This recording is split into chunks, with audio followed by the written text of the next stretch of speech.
아마 여러분들 지금도 기억하고 계실 거예요. 2년 전입니다. 이른바 부산 돌려차기 사건, 지금 그 얘기만으로도 치가 떨리는데 정말로 더 충격적인 얘기가 들려오고 있습니다. 이담 아나운서. 네, 모두가 기억하실 겁니다. 2년 전이었습니다. 2022년 5월 새벽 시간 부산에서 귀가하던 20대 여성을 무차별 폭행하고 성범죄까지 시도한 혐의로 붙잡혔던 30대 남성 부산 돌려차기 사건인데요. 저 장면 진짜 꿈에 나올까 무서워요, 진짜. 네, 전 국민을 정말 분노케 했던 바로 그 사건의 주인공입니다. 진짜.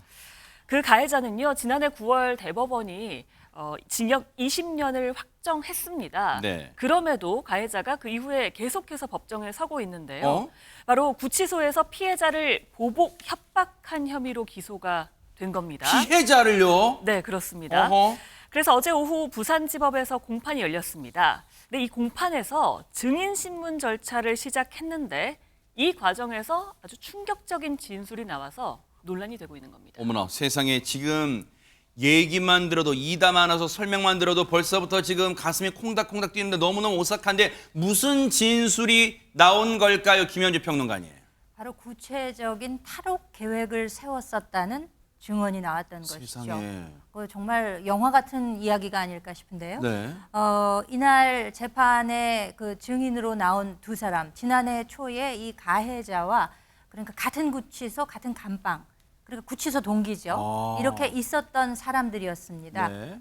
이 두 사람은 온라인상으로, 그러니까 화상으로 증인 신문에 임했다고 하는데요. 네. 이들 동료 수감자에 따르면은 지금 그 가해자가 이 동료 수감자 두 사람, 참고로 이들은 유튜버가 직업이라고 하는데요. 이 두 사람이 아마 수감 중에 병원에 다녀왔던 모양이에요. 네. 그렇게 되니까 그 병원을 가는 통행 경로가 어떻느냐, 그리고 구조가 어떻더냐, 뭐 이런 여러 가지 구체적인 질문들을 아마 했던 모양이에요. 세상에. 그러면서 내가 일부러 상처를 입고 병원에 가게 되면 오토바이를 준비해달라. 그것도 열쇠 꽂힌 걸로 준비해달라. 이런 이야기를 했다는 거예요. 어머나. 그러니까 만약에 부모님이 돌아가시게 되면 장례식장을 통해서 빠져나갈 것이다. 내지는 일부러 몸에 상해를 입혀서 도망갈 것이다. 뭐 이런 구체적인 얘기를 했다는 겁니다. 이와 같은 내용들은 이 사건의 피해자가 이날 재판에 직접 참석을 했는데 이러한 내용을 접하고 나서 저희 제작진과 통화를 통해서 이런 내용이 오갔다는 사실을 전했기 때문에 알려진 것입니다. 어머나, 세상에 듣고도 믿기지가 않는데 이걸 허무맹랑한 소리로 치부하기에는 너무 오싹한 게요. 너무나도 계획이 구체적이잖아요. 탈옥 계획이. 손정혜 변호사님, 세상에. 바로 피해자에 대한 보복 목적을 실행하기 위해서 이렇게 탈옥까지 계획했다는 게 좀 섬뜩합니다. 세상에. 실제로 같은 구치소에 있었던 동료 수감자들이 이제 구체적으로 이제 진술을 하는 건데 평상시에 이 피해자한테 적개심을 다수 드러내면서 이 피해자 사는 빌라, 그러니까 주거지 이름을 이야기하면서 어머나. 탈옥해서 찾아가서 해칠 것이다. 이런 발언도 했다고 하고요.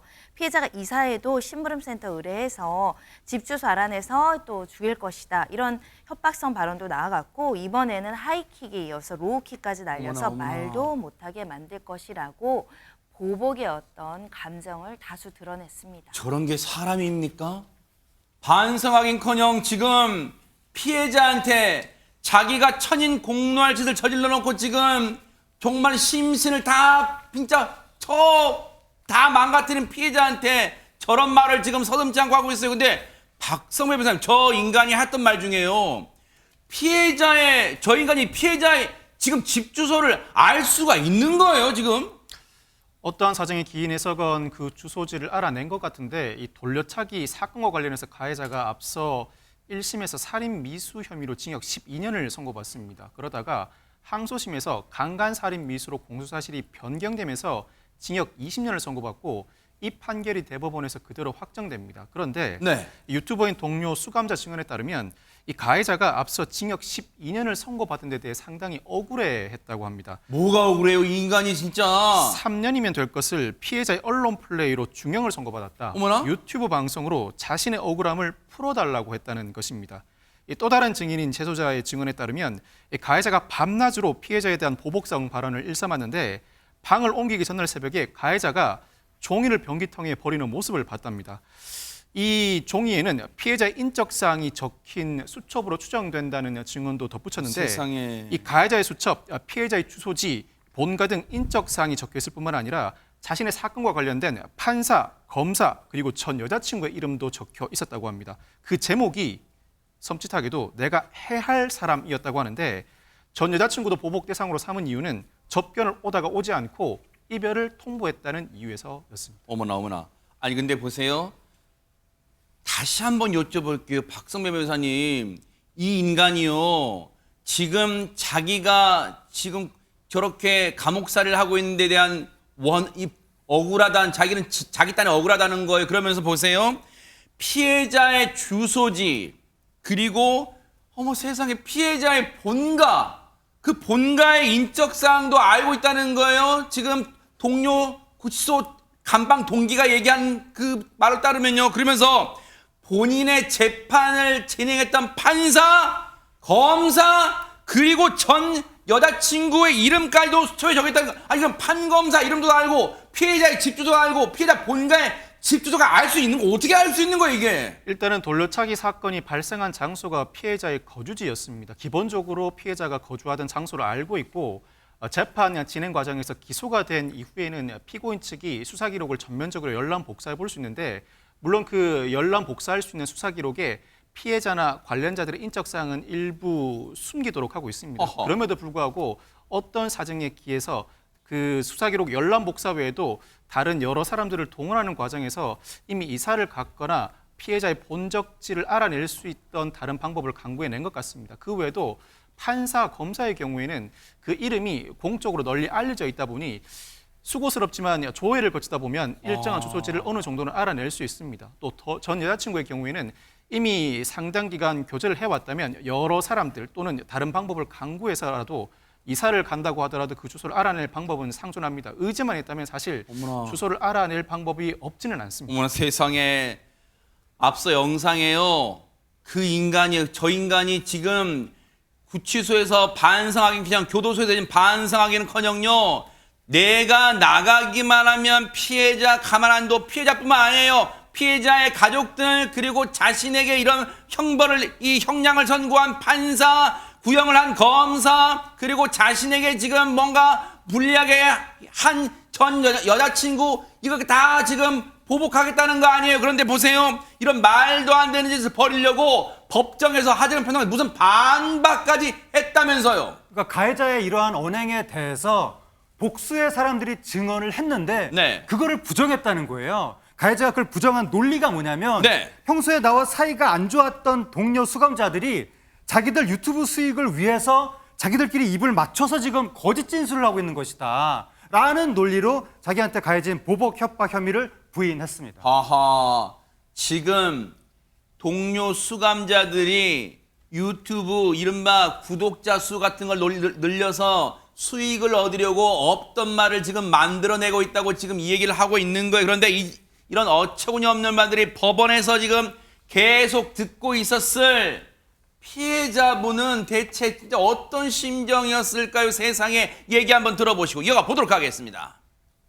과시하는 목적으로 얘기했다라고 이렇게 생각을 했었는데 이렇게 구체적으로 얘기했을지는 사실 상상도 못했어요. 그냥 옆으로 뒤돌아 있더라고요. 계속 옆쪽만 보고 절대 앞쪽 안 보고 시선을 이렇게 외면을 하다가 구치소 재소자들이 자기가 부인하는 것들 심기에 거슬리면 아닌데 이렇게 하는 식으로 막 혼잣말로 하고 약간 감정을 꾹꾹 눌러 담고 있는 느낌이랄까. 근데 저는 그게 더 공포스러웠거든요. 그 분노를 저한테 풀 것 같고 저는 오늘도 죽을 수 있겠다라는 생각을 했거든요. 근데 마치 이게 저만의 일이라고 생각하면 안 되는 게 뭐 판사님 이름도 적혔었고 검사님 이름도 적혔었고 어느 누가 피해자가 될 거라고 장담할 수 있겠어요.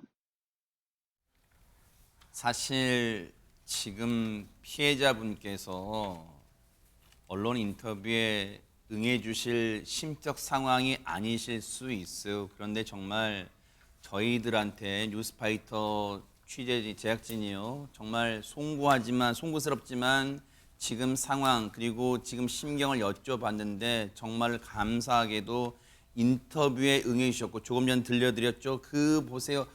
박성배 변호사님, 어느 누가 지금 상황에서 보세요. 저 인간이 지금 대법원까지 확정형을 받고도 반성하긴커녕 나가면 보복하겠다 하는데 지금 저 피해자 말고도 어느 누가 피해자가 안 되리란 보장이 있겠어요, 지금. 이 혐의를 부인하는 가해자와 관련해서 이 동료 수감자는 유튜브 구독자 때문이 아니라 어떻게든 형량을 줄이려는 가해자가 제대로 처벌받고 피해자를 보호하고 싶은 마음에 공론하게 하게 됐다고 주장했습니다. 뿐만 아니라 나도 누나 2명이 있는 입장에서 너무 화가 났다고 언급을 했는데 이 피해자도 이 재판을 지켜보면서 이 사건은 나뿐만 아니라 죽이고 싶은 사람 목록에 검사와 판사 이름까지 적혀 있다. 이는 국민을 향한 보복이라고 엄중한 처벌을 호소했습니다.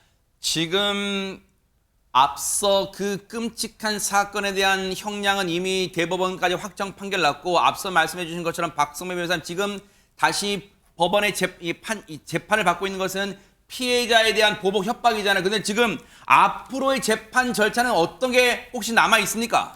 이 사건은 특가법상 보복 목적 협박 등으로 기소가 되는 사건인데 앞으로 2차 증인 신문이 8월에 있을 예정입니다. 협박은 해악의 고지인데 이 사건은 특이하게도 가해자가 피해자를 상대로 직접 해악의 고지를 한 사건은 아닙니다. 즉 직접 해악의 고지를 하지 않았지만 유튜브 방송을 요청하면서 간접적으로 피해자에게 보복 목적을 전달하게 하였다는 사실관계가 인정되어야 하는데 가해자가 전반적인 사실관계를 부인하고 있습니다만 동료 수감자들의 증언과 관련 자료를 통해 유죄가 인정된다면 이 사건의 경우에도 보복 목적 협박이 벌금형이 없는 징역 1년 이상의 유기징역인 만큼 적어도 징역 1년 6월 이상의 실형이 추가로 선고될 가능성이 높습니다.